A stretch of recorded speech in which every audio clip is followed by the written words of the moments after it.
অনেক দিন পর এত সুন্দর একটা বাড়িতে গেলাম। অনেক সুন্দর একটা বাড়ি। এই বাড়িটা দেখলেই বোঝা যায় এই বাড়ির মানুষগুলা কত ভালো, তাদের মন মানসিকতা কত ভালো।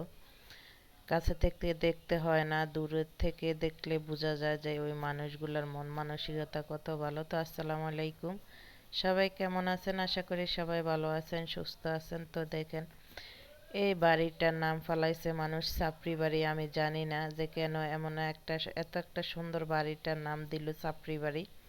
তো আমার মনে হয় এই বাড়িটার নাম অন্য কিছু দেওয়া উচিত, কারণ এই বাড়িটার দিকে তাকালে চারদিকে শুধু ফুলের সুবাস।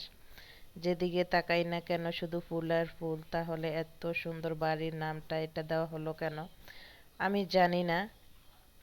তবে এটা নিয়ে কথা বলা উচিত কিনা সেটা আমি জানি না। যদি কারো মনে কষ্ট দিয়ে থাকি তাহলে সরি, সবাই ক্ষমার চোখে দেখবেন। কিন্তু আমার এটাই মনে হলো এত সুন্দর একটা বাড়ি, তাহলে এই ছাপড়ি বাড়ি দেওয়ার মানেটা কি? কারণ আমার তো মনে হয় এই বাড়িটার নাম দেওয়া উচিত বাগান বিলাস বাড়ি।